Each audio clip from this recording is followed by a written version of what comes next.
Global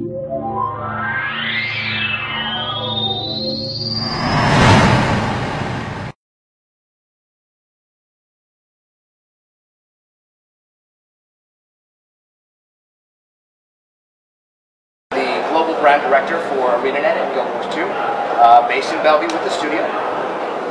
And I'm here to talk a little bit about Guild Wars and Guild Wars 2. So, as I was saying, with the original Guild Wars, we wanted to introduce a number of things into the area of online RPGs. We definitely did not want to make the same type of online RPG that everybody else was making. One of the core things that we did is, in an effort to, work against grind, we really, as gamers, grind is not something that we're particularly fond of. We set our level cap especially low. We actually set it to 20. Interestingly enough, while that definitely addressed the issue of having a low grind game, one of the things we got back from our players at the time was, you know what, we actually like seeing the numbers go up. We actually like the idea of having more levels. And so that's something we took into consideration. The other thing that we wanted to do with Guild Wars is make it highly instanced. We felt that the instancing actually helped avoid a number of the problems that come with MMOs. Things like waiting in line to get to a boss, camping a spawn. Instancing definitely allows for that. And also the other thing we discovered with instancing was that it allows for wonderful storytelling. When you get your group into its own instance, you can do highly customized activities, scripted events that really move the story along in a way that feels meaningful to players. And of course, one of the other big things we introduced with Guild Wars was our business model, which was effectively buy the game, play online for as long as you like it. And we really do feel that that is in large part responsible for the millions of players that we now have in both North America and Europe who love Guild Wars. At last count, we've sold over 6.5 million units, and I believe at this point the majority of those are in Europe, and Germany is a large part of that. So that's one of the reasons why we're here at Gamescom. It's a very important market for us. If you had any time to go down to the show floor, you'll see that our fan base is very, very passionate about Guild Wars and Guild Wars 2. So let's go ahead and talk about how a couple years later we decided, you know what, we really want to take Guild Wars 2 to the next level. And one of the things we found is we wanted to add persistence. One of the things that we found is while instancing was a great way to deliver certain types of gameplay, the one thing that persistence adds in a game like Guild Wars 2 is it adds that social glue. You're out in the world, somebody who you had no idea was out there can come and help you, and we love creating those kind of social moments. Also, when the world's persistent, you see the same people again and again, and there is very much the illusion of the shared world becomes complete. And so we said, you know what, we do definitely want to add persistence to Guild Wars 2 and definitely put an end to the old question, well, is Guild Wars an MMO or not? Technically, if the way you define an MMO is there large persistent spaces, then the answer is absolutely. Guild Wars 2 is an MMO.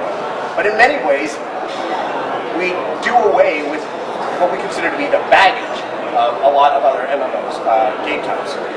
We wanted to work in three very specific areas. One, which we'll go into a lot of detail, is personal story. Just like in Guild Wars 1, we knew that the instancing technology was a great way to deliver a personal story. And so we said, we can take everything we learned about instancing and storytelling in Guild Wars 1 and really blow it out in Guild Wars 2. Really make people feel like their choices, decisions have impact on them, have impact on the people around you, have impact on your immediate environment. So that's really the emphasis of personal story that we'll talk about in a second. The other is, I've already talked about these large persistent spaces and how they allow for these great social experiences between players of a shared world. But we did find that the way a lot of quest content, which is the majority of how content gets delivered in MMOs, they were actually fundamentally anti-social. If you've ever been on a quest and there's somebody else on the same quest in the same area, a lot of times you're actually competing for resources. You're competing for mobs, you're competing for trophies. And we were like, this is really actually very counterproductive. We want to create, game content that encourages people to work together. We want to create these dynamic events that make the world feel alive and not repetitive. We want it to be that you never resent seeing another player show up in your area, because they're just going to make the content more interesting and more fun. And the last thing that we're really pushing on in terms of innovating is combat. Now, combat has MMO combat has gone through a few rounds of evolution in the last few years. But the fact is, at ArenaNet, we're not just MMO players. We're not just RPG players. We play shooters. We play action games. We play console games. And for the longest time, we looked at MMO combat and we were like, you know what?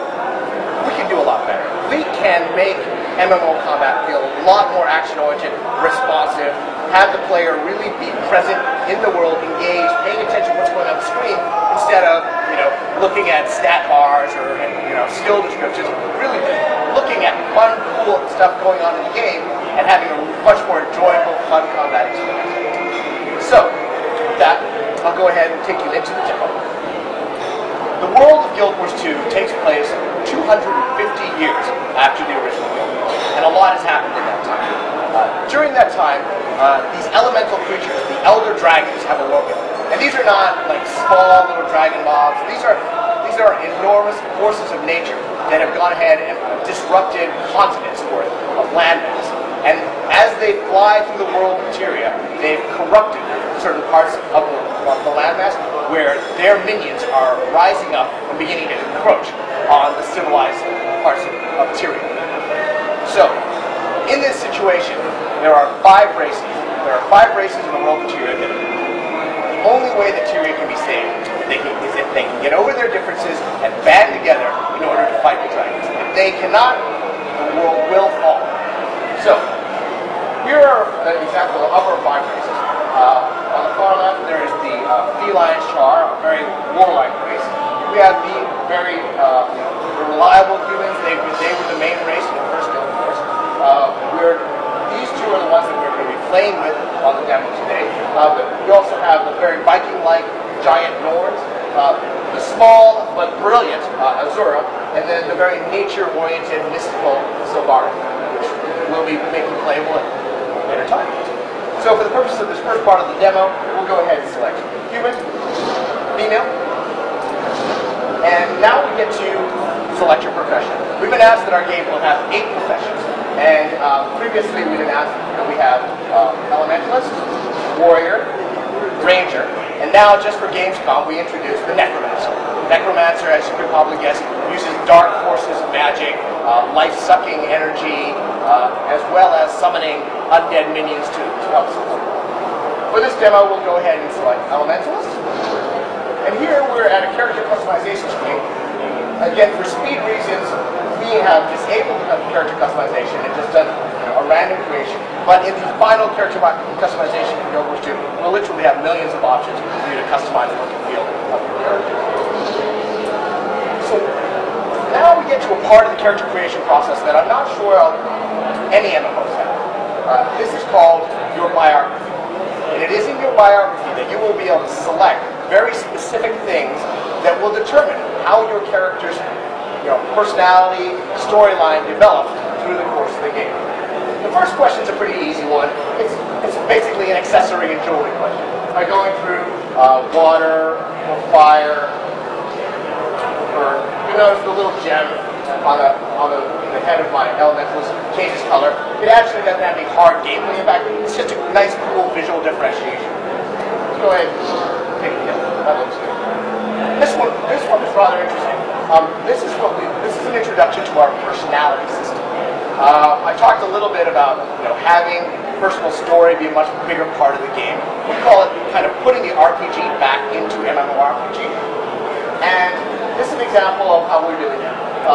Your personality system has a number of ways to measure it. The 3 initial ones are you can interact charmingly, with dignity, or ferociously.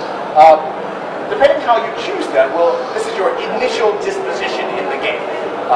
Somebody who becomes particularly ferocious in his interactions with NPCs. For example, as he walks through the city, children may run screaming from him, in fear. Whereas if you're someone who's particularly charming, children may run up and follow you and sing your praises as you walk through the city. Likewise, as you have conversations with NPCs, depending on what your personality is, will open up different conversation trees and different ways to interact with people. For example, someone who's particularly ferocious may have an opportunity to end the conversation by punching the NPC in the face. So let's go ahead and pick ferocious, just for fun.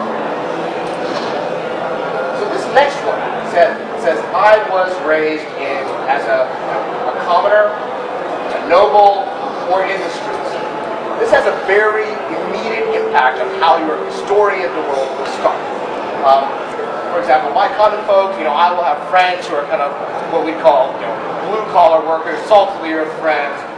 If I were chosen nobility, so you notice the clothing changes a little bit. If I chose nobility, I'll have very highly placed noble friends who spend lots of money on me. And the last one, streets.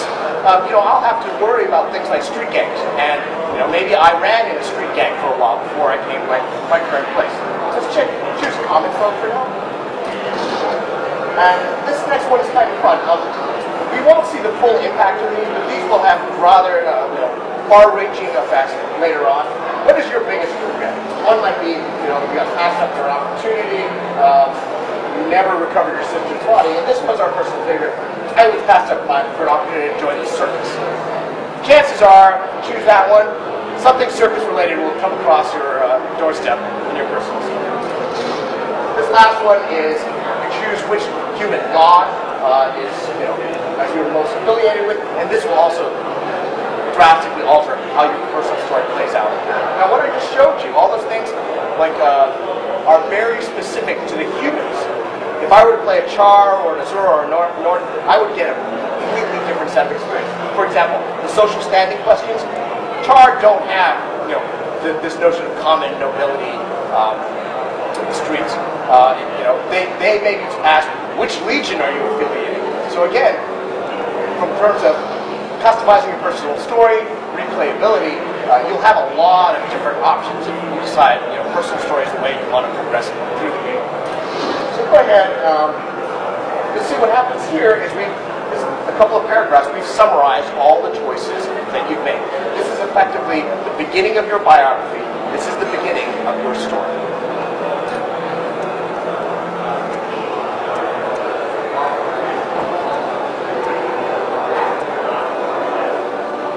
The human race once ruled Tyrael.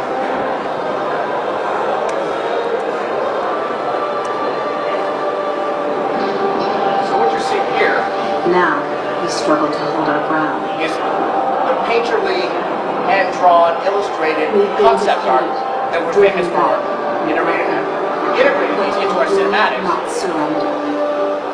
To give this feel of grandeur. Nations have fallen. Only Chrys still stands. Our faith is strong, despite the silence of the six gods.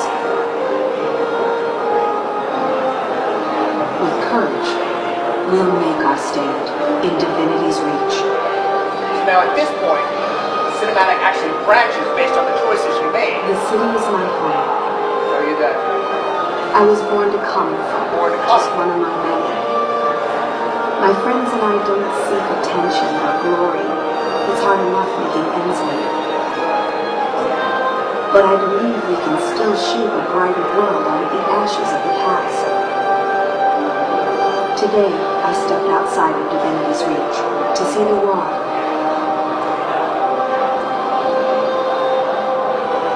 But when I arrived in Shane, the town was under siege by centaurs.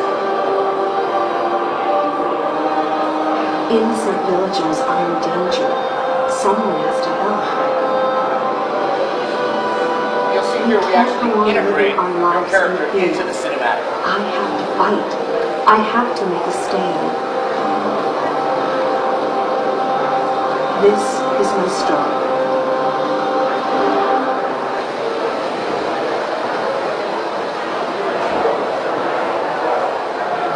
So at this point, we're going to heading over to an area called Shaymore. Shaymore is a small village located outside of the main human city of Divinity's Reach. This is basically a tutorial area where we're going to start the game.